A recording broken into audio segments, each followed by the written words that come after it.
before that, I worked as an intern in regulatory services in their housing team and rental licensing programs and things like that.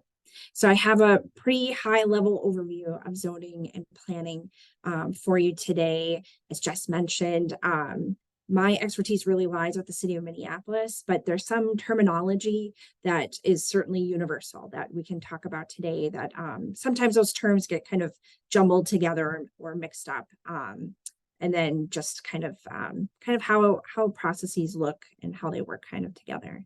So I'm going to share my screen. Oh, Twyla, I'm not able to share.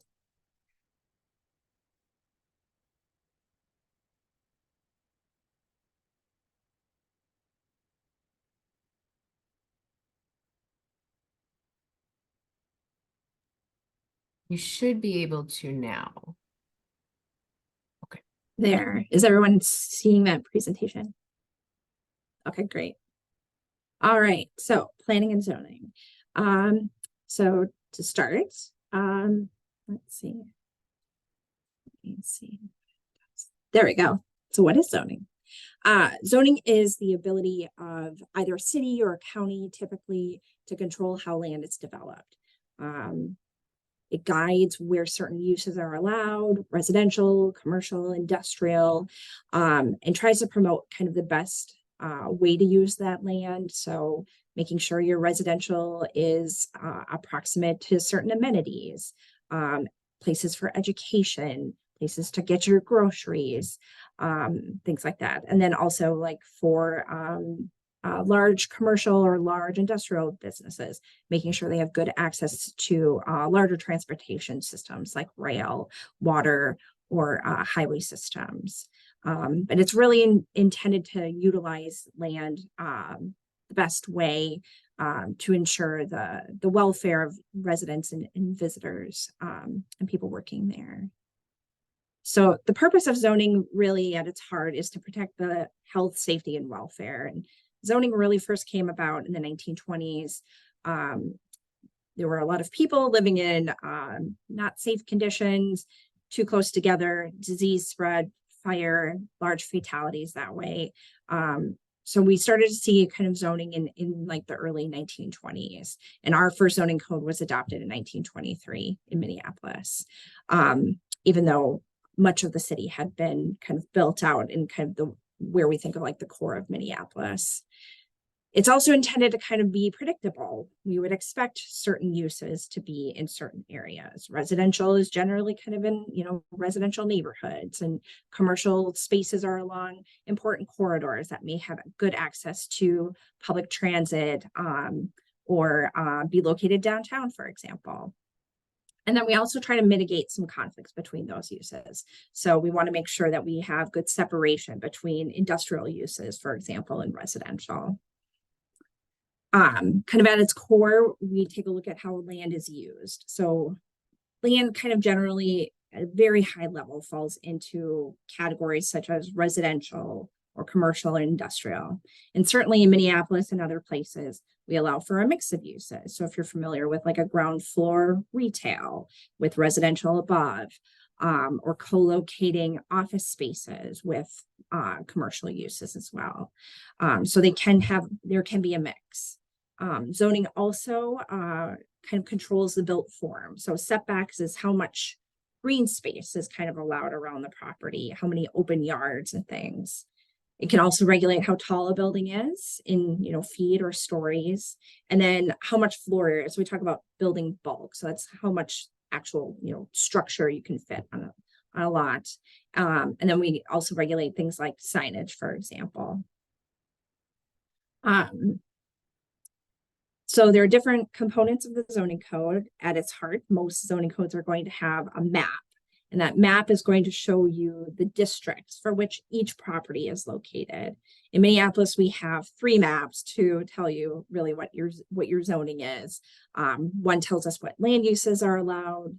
The other one tells us what our built form is. So that's our setbacks and our height. and how much building bulk. And then the last is special requirements. So for example, if you're located near one of the protected water bodies, there are additional regulations to make sure that we don't have offsite impacts with soil and drainage issues into those protected water bodies. And then also there's some additional height requirements in those districts as well. And then in addition to the maps, we also have the code language. And this is where it gets really tricky, right? The code language is certainly written to be consistent and to be legally defensible. Is it always in plain language? It's not. And so that's where folks like myself come in, where we meet with a lot of different people who just want to better understand how they can utilize their property, or maybe they're interested in a property and they want to know what the zoning is and what does that actually mean.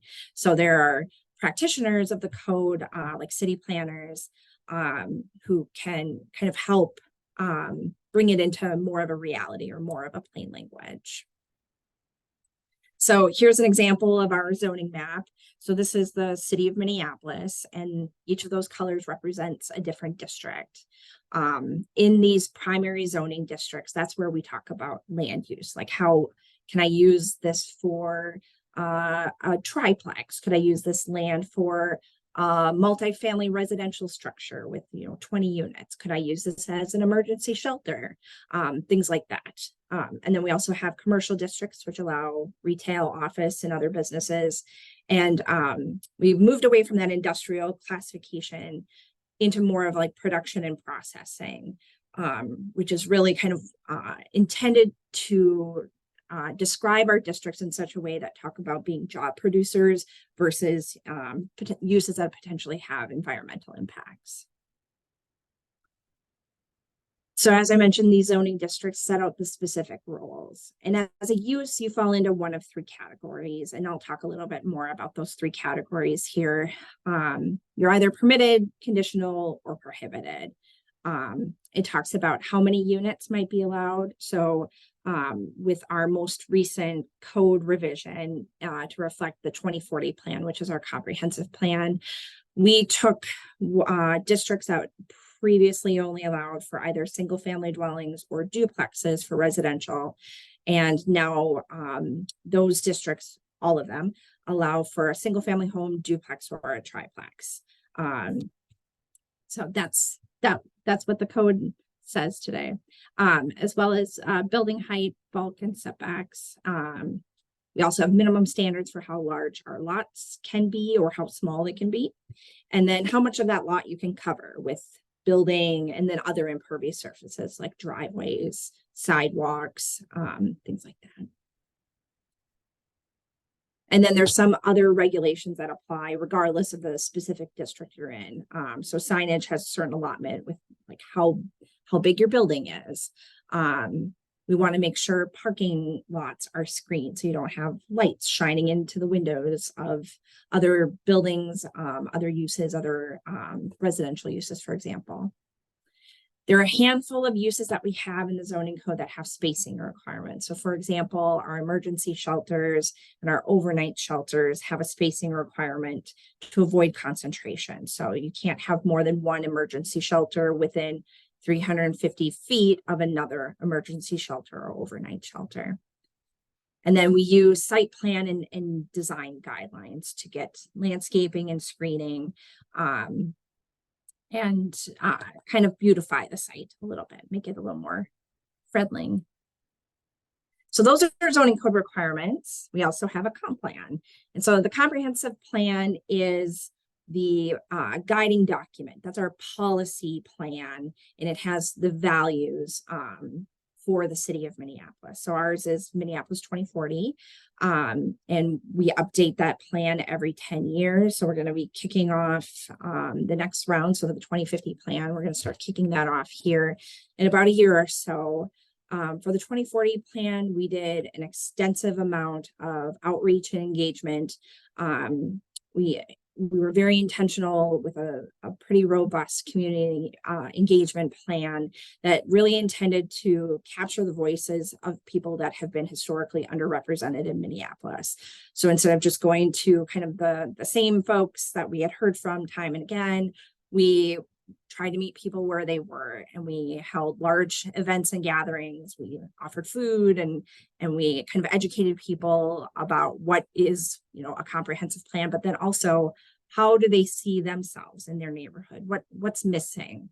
What are things that are working? What are things that, you know, could improve? So with that, we built our comprehensive plan, and one of the components of the comp plan, in addition to policies, is kind of guiding the growth. Where do we expect increases in residential density and occupancy, knowing that our population continues to grow? Supply does have an impact on affordability. It's, you know, the old supply and demand. So certainly as a city, we have lots of policies around increasing density where appropriate, but then also we have other strategies to encourage affordable housing. So for example, market rate development that have at least 50 dwelling units have to provide a certain percentage of those units on site as affordable. And if they can't do that because it won't pencil, they can also instead pay an in lieu fee that would be equivalent to the production of those affordable units. And we take that fund and put it into our affordable housing trust fund to build more or to authorize more and support more affordable housing. And then when it comes to land use planning, the comprehensive plan guides for like what the zoning should be. So how are these two things kind of together yet separate? The comp plan, like I said, is the policy and the values, and that drives how the city will change and grow over time. And the zoning code, those are the laws. Those are the rules. That's the regulatory document that says how the property can be used.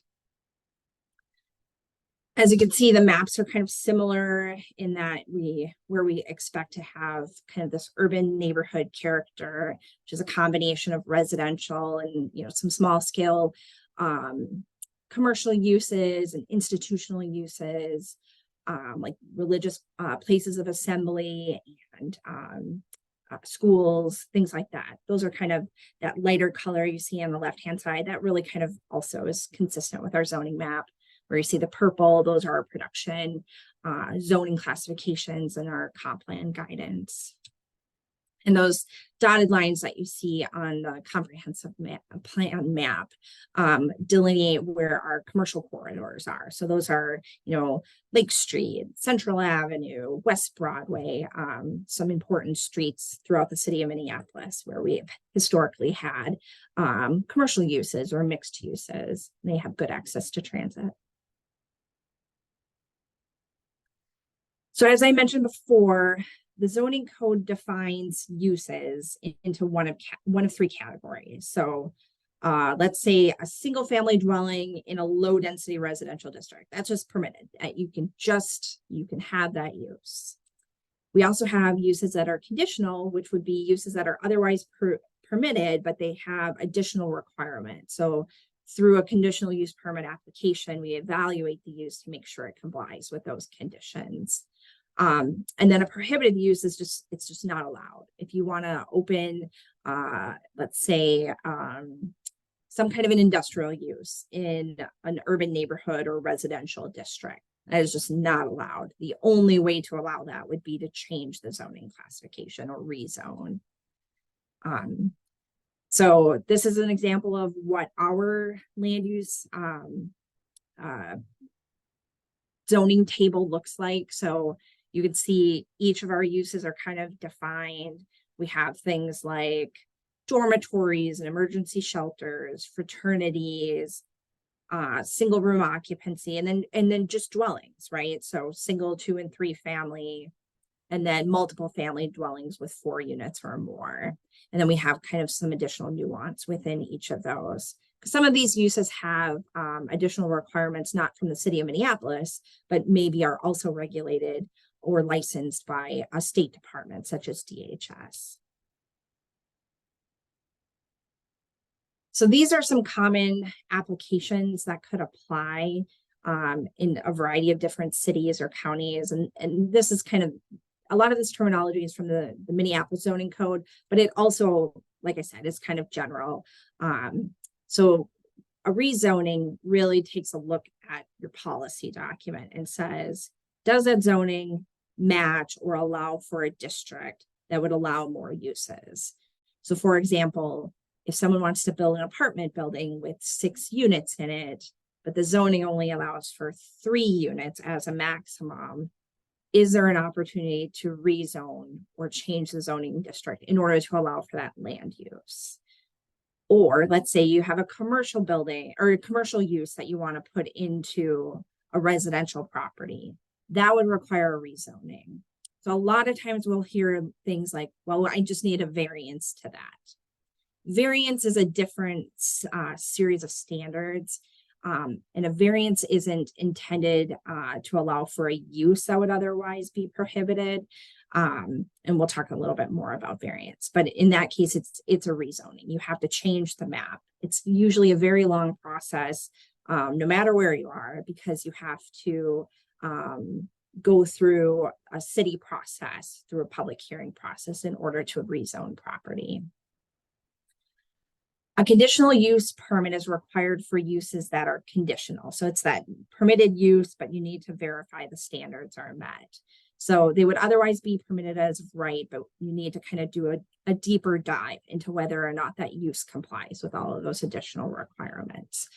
Conditional use permits in Minneapolis, and I believe most municipalities, require a public hearing as well. And we can talk about what that process looks like here in a couple more slides. And then a variance is just like, you don't meet the rules, you're going to ask for flexibility because there's something unique to the property and practical difficulties exist in complying with the ordinance. So we'll have situations where, let's say, someone is going to, let's see, what's a good one? There's an existing building and someone wants to build an addition, except it doesn't comply with current setbacks. They can apply for a variance. So in Minneapolis, we do not have a minimum off-street parking requirement. So no use has to provide any parking, either new or a change of use or a new building. I worked on an industrial building recently where they wanted to have a larger surface parking lot than what was allowed. So the maximum for surface parking is 100 spaces. They wanted about 120 spaces. So they asked for a variance. In that case, there wasn't anything unique to the property. It was just, they wanted to be able to market more parking. So that variance was recommended for denial. Variants have a very high standard for review and have to be done consistently. Because at the end of the day, there are property rights, but then there are also legal standards to make sure we're not just like, hey, we really like you, you get a variance, but you don't get a variance, things like that. There's a set of legal findings that have to be made in order to be approved any of these kinds of land use applications. And when someone applies for them, there's certain ones that the city has a lot of discretion over, such as our policies or rezonings or variances. And then there are things that are just allowed. So a permitted use that doesn't require any setback variances, and it complies with, height and the floor area, that would just require a building permit. So certainly there are folks that will say, like, how is this possible? How can this be built here? And it's like, well, it meets all the rules. We can't just say no. We have to follow, we're following our own code. So this is what we call our discretionary pyramid. And this is true for all of these different types of applications. So cities and counties don't have, additional rules that apply for building permits. Subdivisions and plats are just kind of how you divide up property. If all the lots meet the requirements, there's not a lot of discretion there.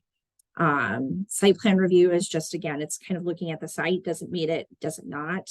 If it doesn't, can you, provide some additional mitigation? So for example, we require canopy trees, but if somebody wants to propose something more of an ornamental tree, they can ask for that through a site plan review process.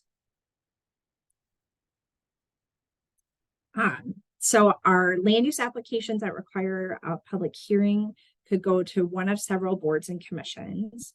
So in Minneapolis, we have a zoning board of adjustment. So they hear just variance applications. They also hear folks that rebut abandonment. So if you have, let's say, a commercial use in a residential district and it's been vacant for more than a year, someone could come to the Board of Adjustment and argue that their rights to operate a commercial use shouldn't go away. And then that board also hears appeals of the decision of the zoning administrator. So we have a person who helps make decisions, because no matter how you write a zoning code, there will also always be, certain things that are open to interpretation. And our zoning administrator has to make decisions, and those can be appealed through our zoning board of adjustment.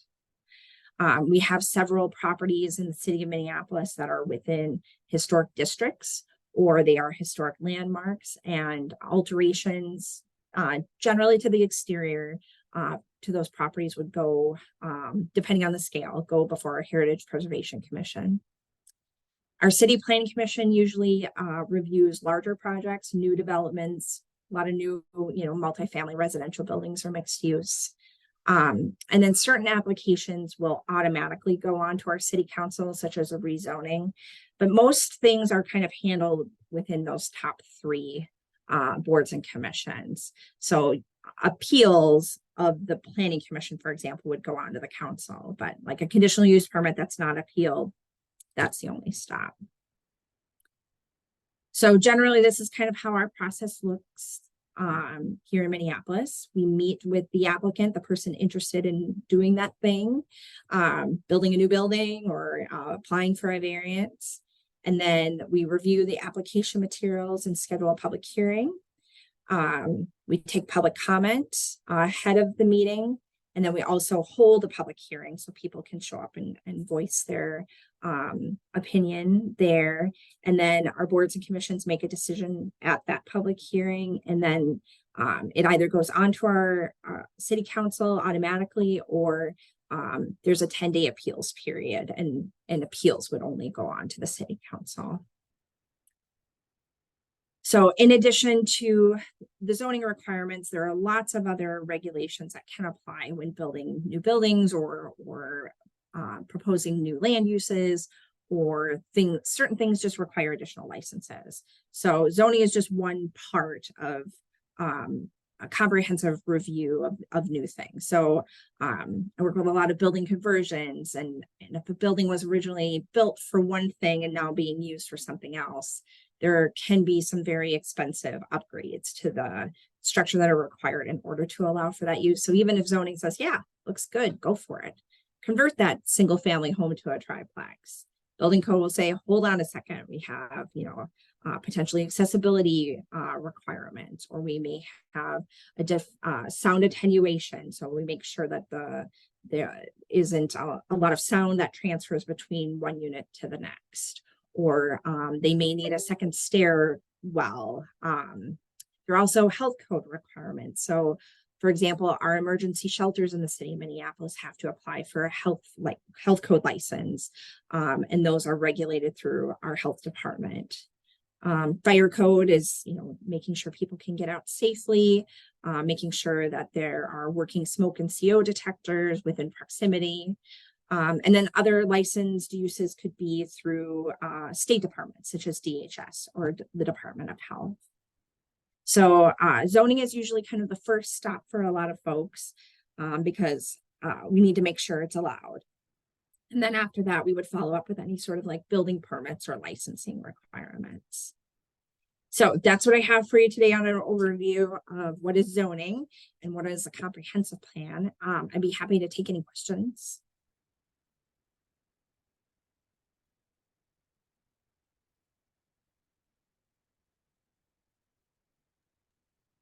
I just want to say first, thank you so much for all that info. It was really helpful to, frankly, to see a little bit how complicated the system can be. when you put up the chart of like, this is typically how it goes, I was like, is it? But I think it's one question I want to ask. I know Minneapolis and the 2040 plan has been aimed at increasing the housing supply. Could you maybe go a little bit more into how plans like that have an impact on affordable housing? Yeah, I mean, there's a lot of different tools to get to affordable housing, right? There's, direct funding, there is gap financing.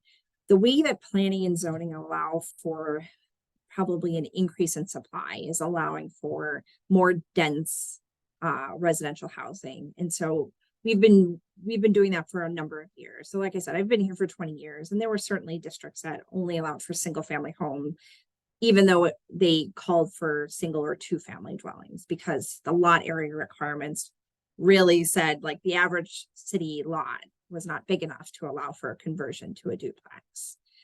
And we made some incremental changes like accessory dwelling units. And so it was kind of that invisible density.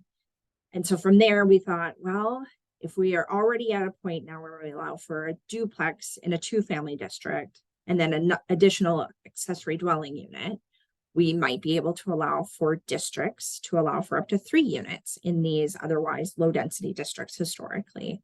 And I should say too, from 1923 to about 1963, the residential lots in Minneapolis did allow for single family homes and duplexes. So single family zoning really came up only in somewhat recently, right? In 1963, it's kind of relative, but as far as zoning goes, it's pretty recent, right? Especially considering a lot of our city was built even before 1923. So what the comp plan does is it allowed for more density in districts that weren't just on corridors or just located downtown, or some of the areas that we used to call activity centers. So like Uptown is like an activity center. It's a place where there are already a lot of apartment buildings. And then the density certainly, there was a lot of interest in adding more density to some of those more popular neighborhoods.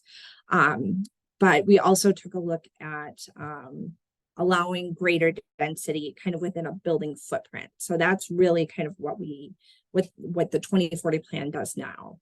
We have districts that say, okay, your corridor 4-story buildings, should just be allowed as of right.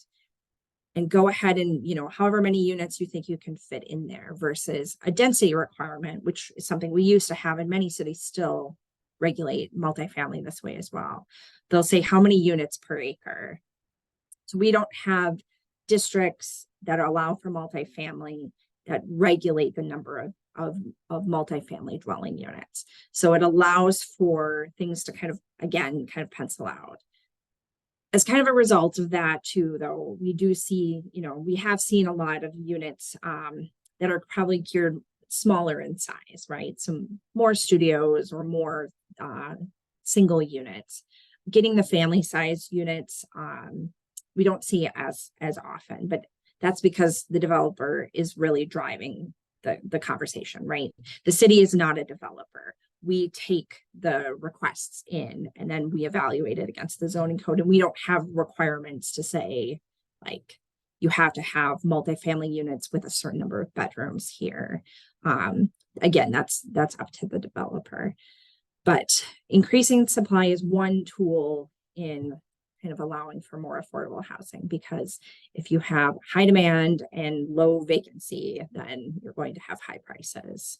One thing we haven't mentioned yet either that something Minneapolis did that was also incorporated in our 2040 plan is we suggested eliminating minimum off-street parking requirements. Now, before this comprehensive plan, we had adopted a policy where certain size of building didn't have to provide off-street parking when it was within a certain distance of a high-frequency bus stop or an LRT station. So that was kind of step one, and that was in 2010, 2012, somewhere right around there. I'm starting to lose track of time. It's been a little while though. And then properties within that were a little larger, if they were also within kind of a walking distance of an LRT stop or high frequency bus stop, they could reduce their parking requirement by half.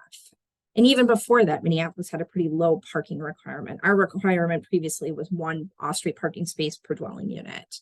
And so if you had a 20-unit building, you're close to transit, you didn't have an off-street parking requirement, for many years. And because one of the things that we found was some of the parking wasn't being utilized, or it was, they're spending a lot of money on parking for the structured parking, concrete, et cetera. And then it wasn't being used. And we've done many, many parking studies in the city of Minneapolis to determine that, we have a high amount of available off-street parking. Now, does this work in every city and every county? Not necessarily. There's plenty of places that don't allow for on-street parking, for example. So parking is a frequent conversation when it comes up in zoning. My very first class I ever took on planning and zoning, I remember the professor saying, nobody talk about parking. Everybody talks about parking. You got to pick something else. That kind of always stuck with me.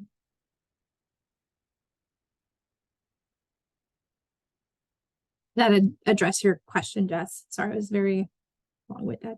Yeah, no, that was great. And I think that's the kind of discussion that I think this space is largely for. So I'm really glad to hear it. I saw Ariel, I saw you had unmuted. I just wanted to say thank you for all this information because I didn't know anything about zoning. Like, I've heard about it, but I didn't know anything about it. So I just really appreciate you sharing this information because it's really going to help, especially with the organization growing that I work for. So just very appreciative for this. Yeah, absolutely. I've said this many times before. It's like, they don't teach zoning in school unless you go to school for this. And so most of the folks that I talk with, it's kind of new, right? And then hopefully they're learning about zoning for good reasons. Like, they're very excited about their project versus like, how is this happening?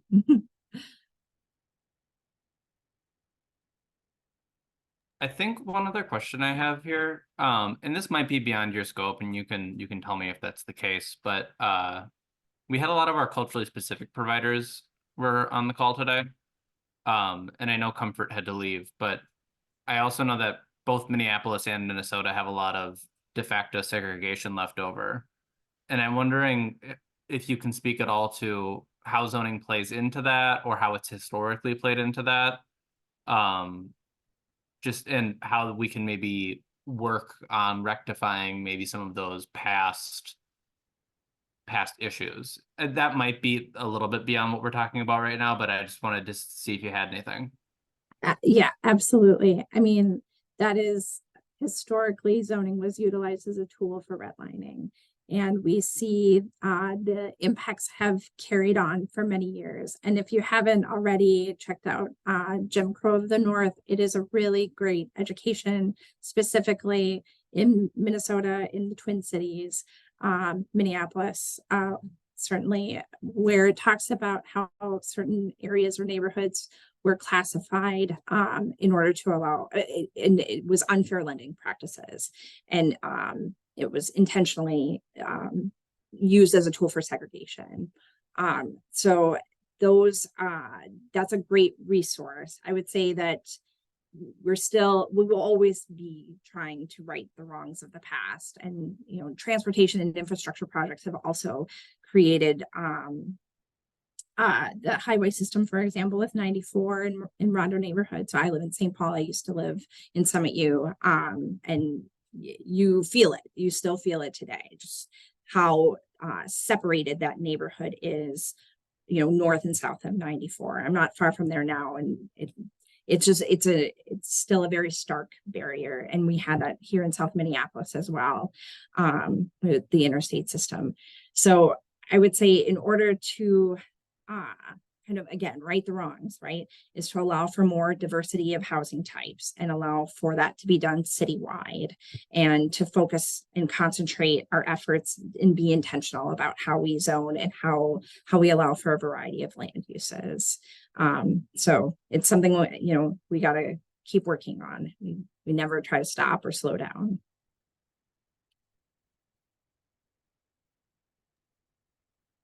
Thank you for that. That was helpful. Do we have any other questions? I know it's just us four on the call at this point.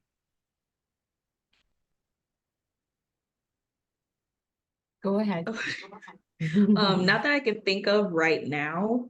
But would I be able to like email you if any questions come up? Absolutely. And yeah, I specifically can help you with anything Minneapolis directly, but if it's not Minneapolis directly, I have a lot of resources, and we have like a network of planners, both locally and then like nationally too. So I might be able to connect you to someone if the question is something specific to a different city or county. Oasis of Love, our hub is in North Minneapolis, but we serve all 7 counties of the metro, but specifically Minneapolis. I know that there will probably be some questions that come up when I go back to our director about this meeting, and I just want to know if I can contact you just in case. Yeah, that would be great. Thank you. Thanks. And I Ariel, can, oh, sorry, Jess. I think we might have had the same point, which is VFMN is also here to help with those questions. And while we might not know the exact answer right when you ask them, we usually know who might know. For example, that's why we called Shanna. Okay. And Shanna, I don't know if you want to pop your email into the chat, or I can share it when I share the recording of this too. I don't know if that would be okay with you, Shanna. If other people have any questions, I know Comfort said she would like to send you questions, or maybe it was send us and then we would probably ask you. I don't know if you would be okay with that. Absolutely. I mean, a city planner's #1 job is like helping to educate and helping to answer questions. And also we're kind of a tie that binds. So we can, if it's not us, we usually know somebody to help. Yeah, for sure. And I think Comfort is Minneapolis too. So you guys will be right on point. Well, I had a question that I kind of got answered from the discussion, but you know, if there was something that we could share with membership on how they could advocate for themselves in this 2050 plan that's coming up, or just like what does that look like? Or is there like, you know, I know that you said there's a feedback process or community feedback. Is that where they should maybe go and communicate their needs? I think that would be that's a great option. Each municipality in the 7-county metro is required to update their comp plan every 10 years. So that's the 2050 plan. So anything that would be Minneapolis specific, certainly that could, I mean, you can start with me. I'm on the team that's working on the 2050 plan, not the second, but it will come up in the next year or so. But certainly if folks are feeling like the availability of options are not there, or there's other issues with like access to certain funds or certain programs, those kinds of things can come to the municipality themselves. They can, you know, so if it's Minneapolis specific, I'm in a department that's community planning and economic development. So my colleagues do like housing programs, or they also do business development grants and things like that. So in some cases, it's not me directly, but we would connect to resources. But as far as like informing the next round of policies, if it's at the local level, that, you know, any city planner, any planning department would be certainly a great place to start. And then if it is something that is, you know, rise to the level that this should be more global, or more like at the state level, then, you know, we would, you know, we have intergovernmental relations, and we talk to legislators as well if there's policies that, you know, should. I think before we started the call, Ariel, we were talking a little bit about article that was in the paper the other day about eliminating off-street parking requirements at the state level because of its impacts to affordable housing. So that'd be exciting to see how that progresses, or if that has, you know, if there's enough interest there. we'll see. There will be a lot of pushback. Like I said, parking is one of those hot button issues. Never enough, always too much. Kind of a follow-up to Twyla's question. You mentioned that every municipality in the 7-county metro needs to have a comprehensive plan that's updated by decade. So are they all developing a 2050 plan, or is like Maple Grove on its 2046 plan? Oh, that's a great question. Because it's due to the Met Council, and the Met Council kind of sets those parameters. We're all working right now with the 2040 plan. So it's like, how do we get to 2040, right? That's why it's called 2040. And so then the next plan, which would have to be adopted, I think right around 2028, that would be the 2050 plan. How do we get to 2050? And what does 2050 look like if we're doing a good job? So the 2040 plan is not intended to like meet all of those goals this year, right? It's about growing in the right direction. I guess what I mean is every city working on their plan? Like, will they be all working on their plans at the same time? Will the window of engagement be the same for each city?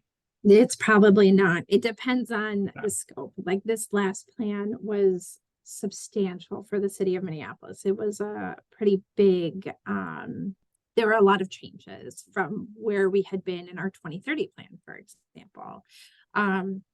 So we intentionally try to significantly increase not just community engagement the first time, right? But it was circling back with those groups to make sure that they saw how their feedback was actually utilized and and then we wanted to do more education about like, hey, this is what we think the plan should look like. Tell us, did we get it right? So not just like hey, we heard you, have a nice day. It was being intentional about that feedback loop. Great, thanks. Mm-hmm.